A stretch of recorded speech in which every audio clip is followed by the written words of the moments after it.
Mahal, ang singsing na to ang simbolo ng aking pagmamahal magpakailanman.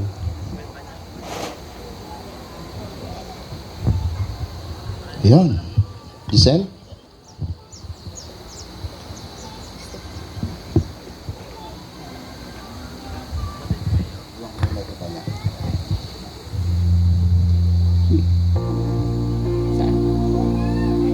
Mahal, wear this ring as a sign of my never-ending love, faithful, and loyal love.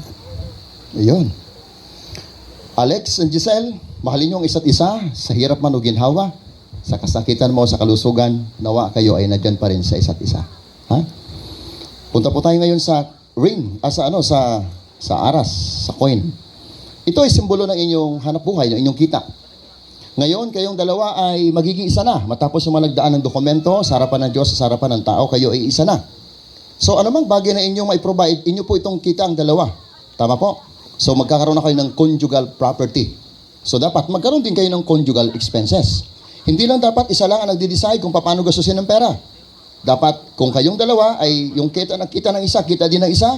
Dapat, kung kayo ay maggamit ng pera, so dapat pagkaisa nyo laging dalawa.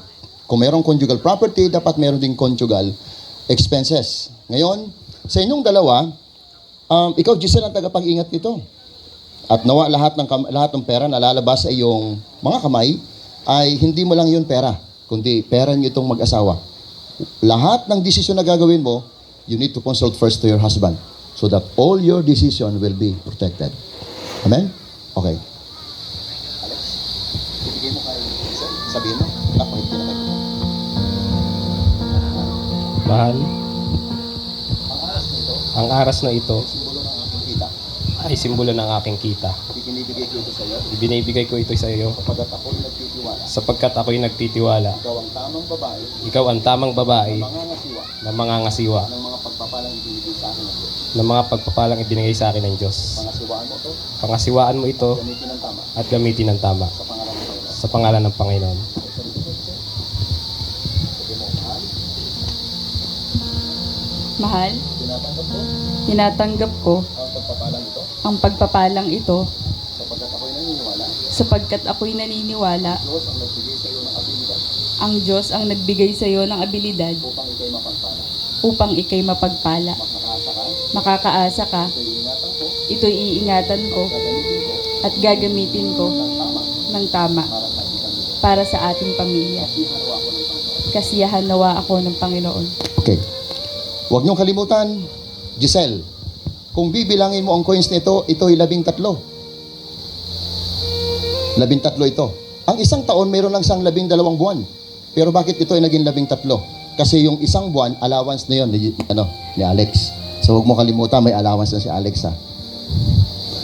Ang Bible ay simbolo ito ng inyong buhay, no? Manual.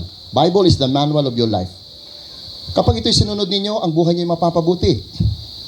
Kaya sabi ng Bible, wag dapat ito mawala.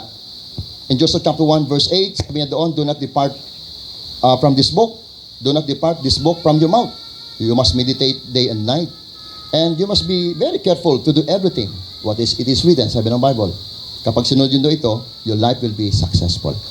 Ang salita ng Diyos ay huwag nawaan ninyo itong makaligtaan.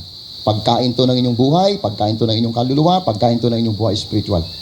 Tandaan nyo po, pumapasok yung tinatawag nating severe depression kapag weak ang spiritual being. Kaya dapat balansehin nyo itong dalawa. Spiritual at saka physical being. Dapat wag na kayo mag-focus sa physical. Dapat focus din kayo sa spiritual. Kayong dalawa, nawa, parehas kayo na may panahon sa pagbabasa nito. Ibigay mo sa Alex. Okay, sabihin mo. Mahal, ibinibigay ko sa iyo ang aklat na ito, ang Biblia. Basahin mo naman itong araw at gabi. Basahin mo ito araw at gabi at pagsikapan mong ito'y sundin para sa ating pamilya upang tayo'y mapagpala at maingatan ng Diyos. Mahal, ako'y nangangako Basahin ko ang aklat na ito. na babasahin itong aklat na ito, ang Biblia. At ako'y pagsisikap, natutuparin ko at gagawin ko para sa ating pamilya. Kasiyahan nawa ako ng Panginoon. So wag niyo pong kalimutan ha. Okay lang mawalan ng load ang cellphone. Wag lang mawalan ng Bible ang inyong pagsasabi.